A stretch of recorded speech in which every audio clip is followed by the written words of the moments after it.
As someone who works full-time with the commute and has a family to take care of, you don't have time or energy to devote hours in the kitchen trying to whip up dinner for the family. That's exactly why I created my ultimate kitchen guide for quick and easy meals. In this guide, you'll find a list of foods that you should have on hand in your kitchen on a regular basis, along with tips on how to put things together on your plate to create a balanced anti inflammatory meal. Imagine a world where you can come home and whip up a healthy meal in like 20 to 30 minutes and still have time to kick your feet up on the couch and catch up on your shows before bed. Yes, it's not a dream, it's your new reality.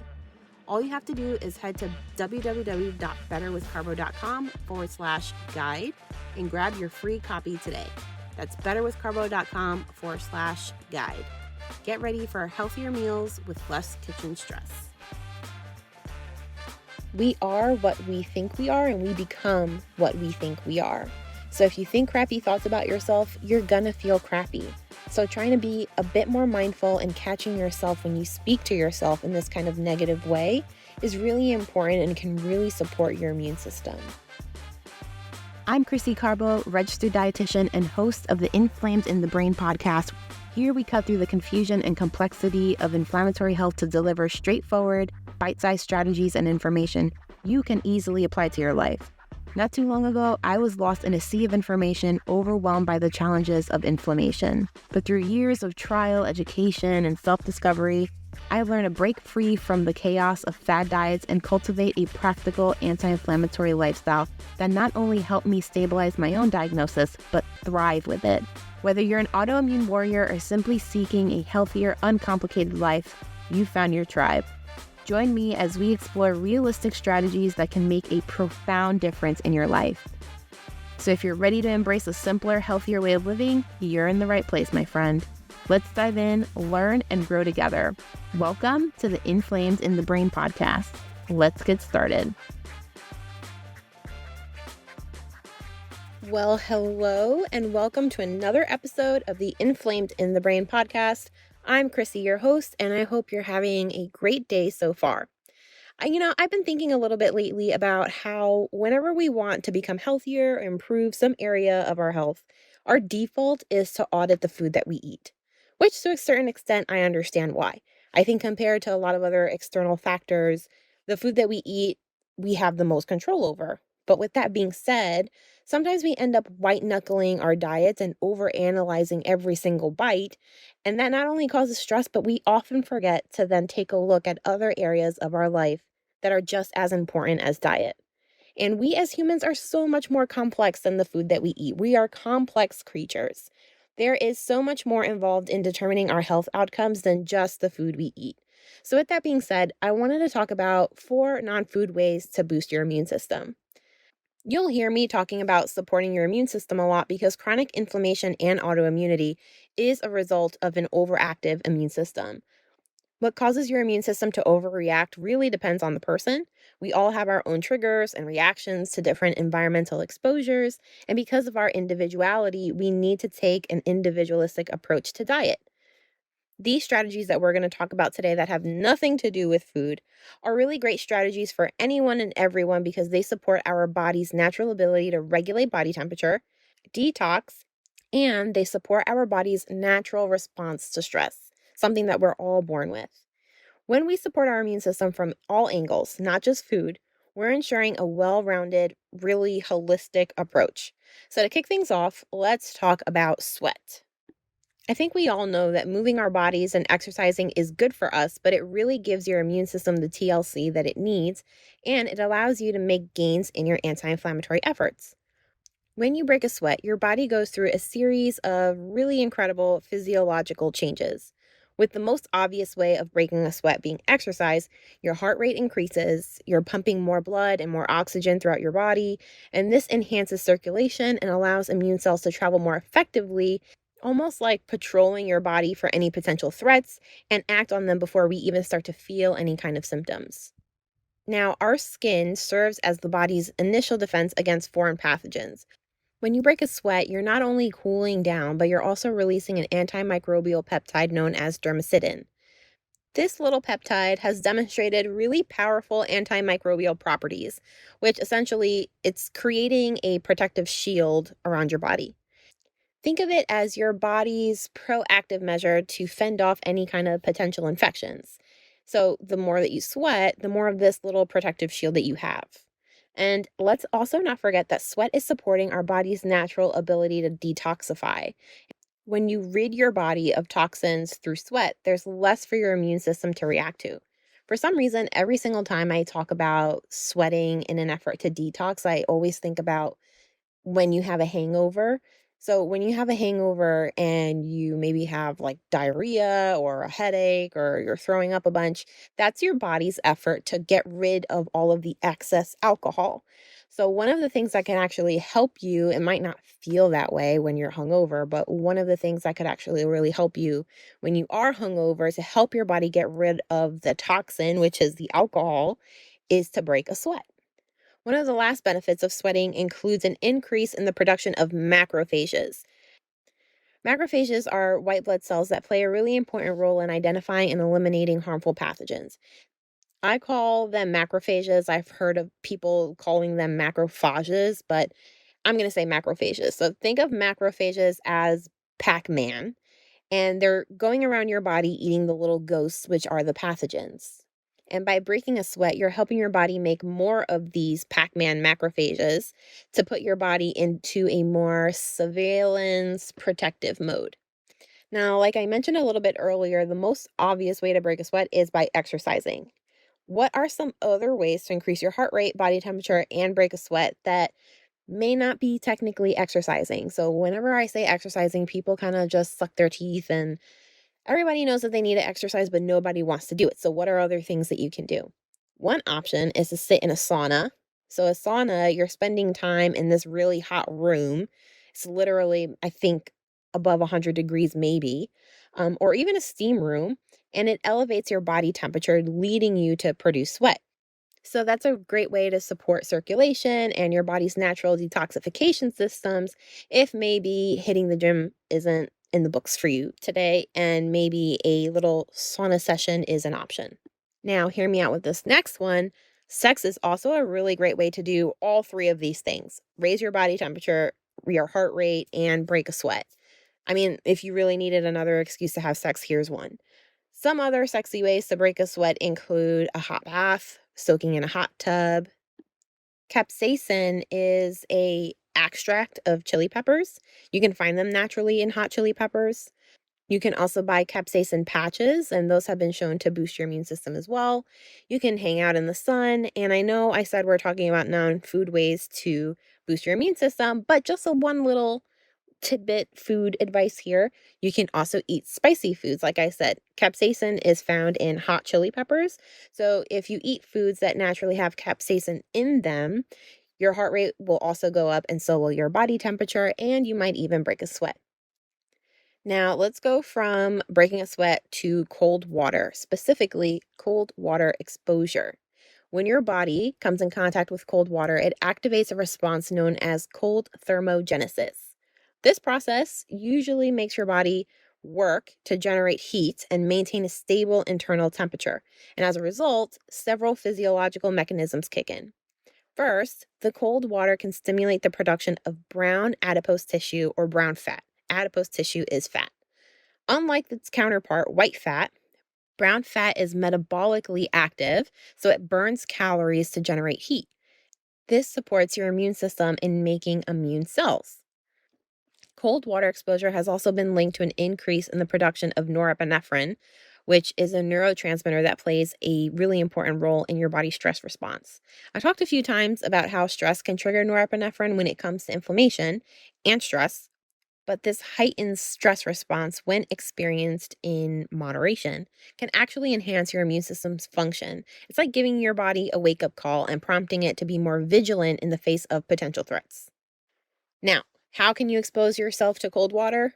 Most straightforward way is to take a cold shower.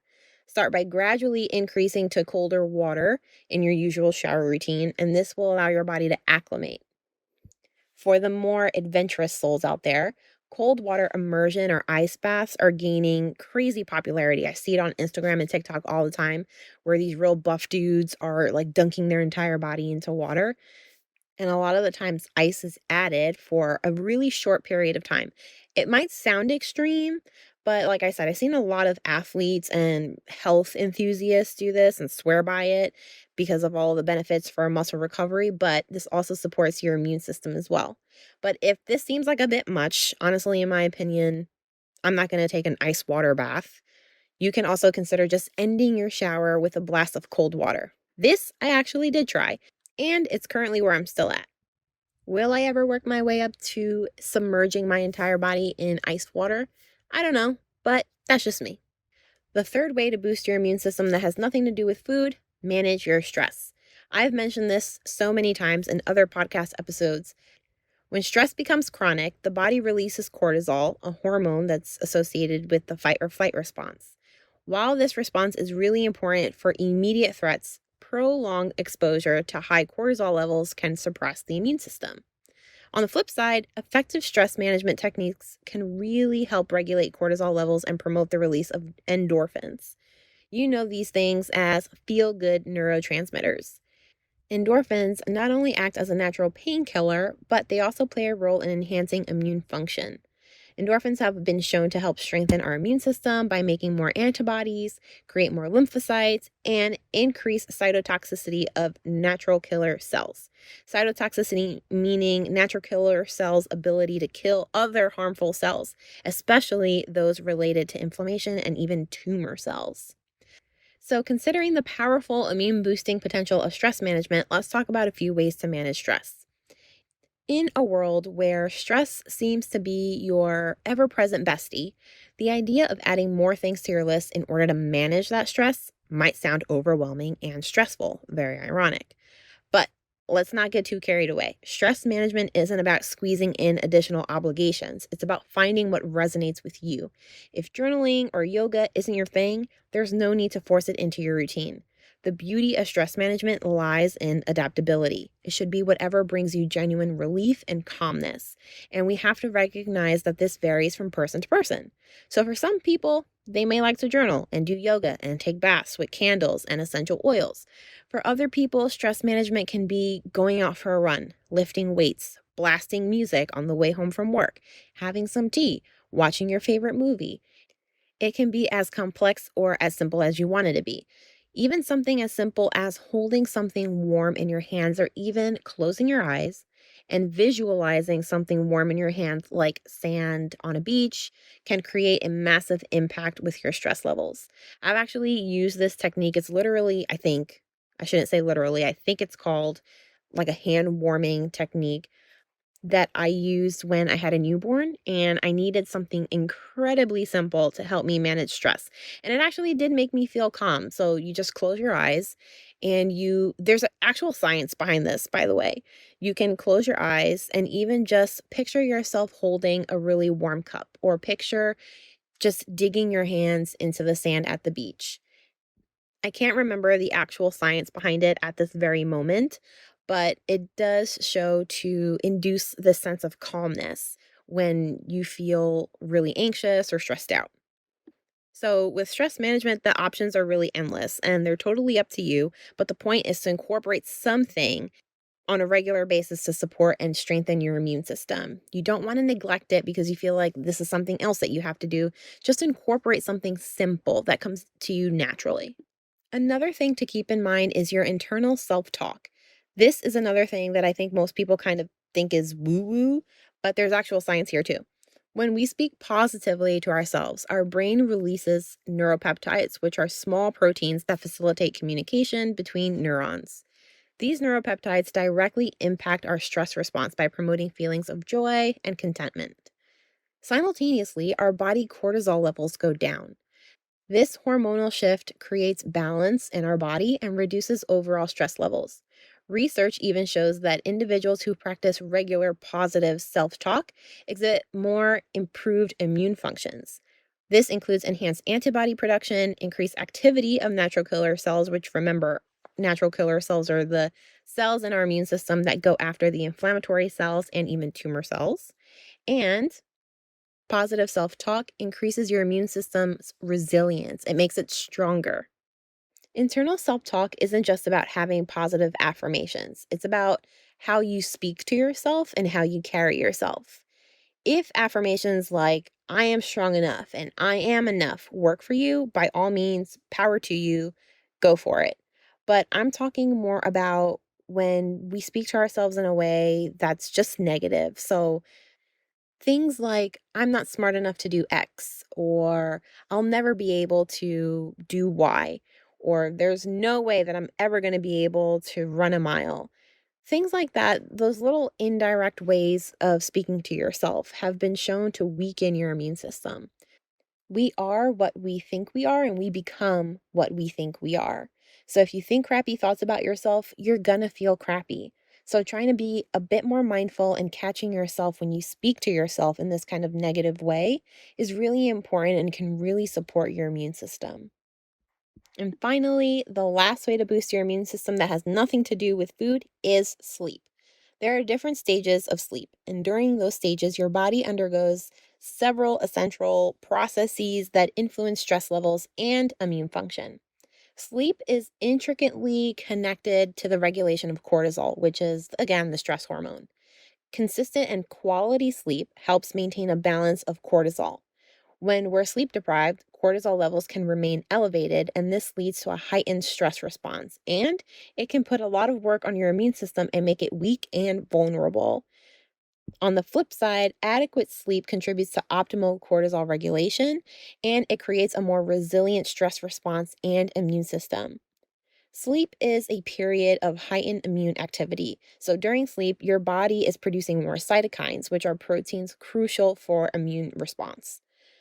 We talked a lot about cytokines in the context of them being bad or a sign that something is wrong, which is true. So, if you have an increased production of cytokine, meaning you have way too many cytokines, yes, that is an indication that something is wrong. But at the end of the day, cytokines, we produce them naturally and they have a purpose, which is to defend our bodies against infection and illness.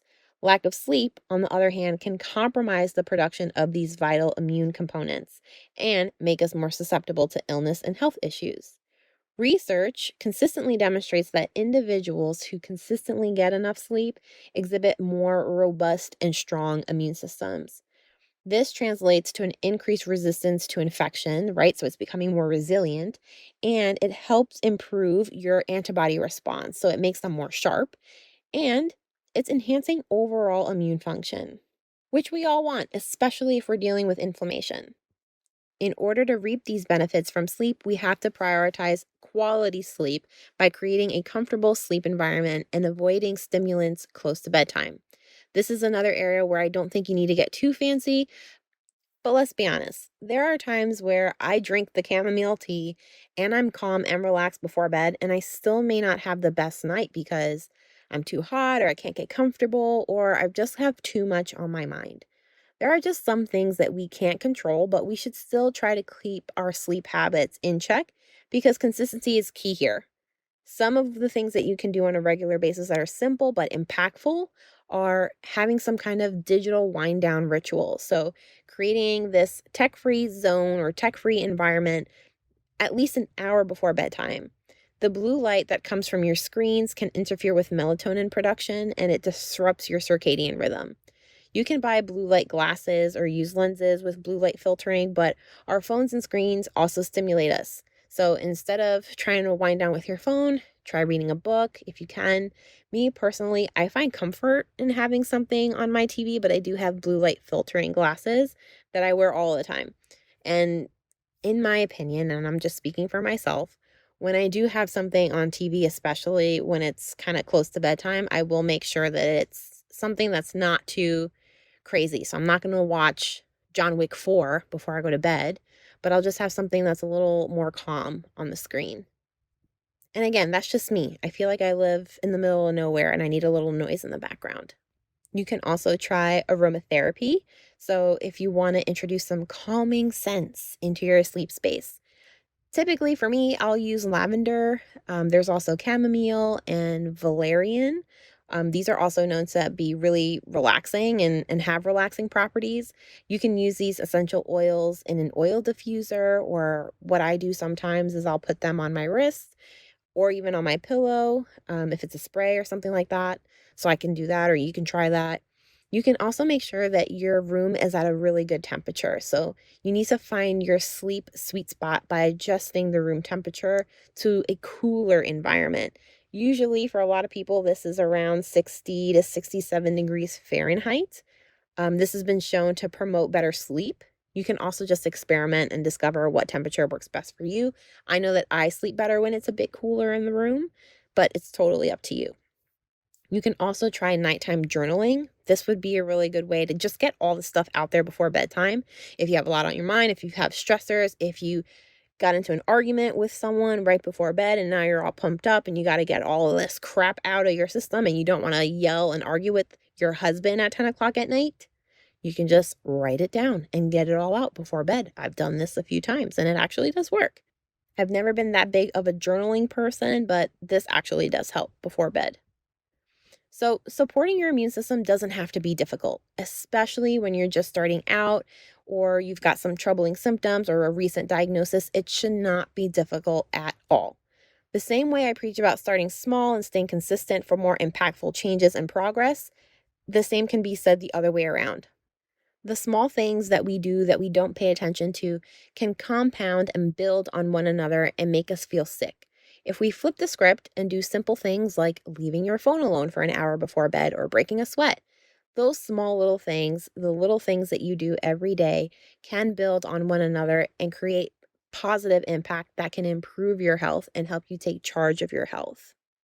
So that is all I have for you guys today. Thank you so much for listening to today's episode. If you found this episode helpful, please leave a review, share this episode with a friend. Don't forget to reach out to me at Better with Carbo on Instagram. Let me know which strategy you're going to use within the next week to help you boost your immune system. Until next time, same place.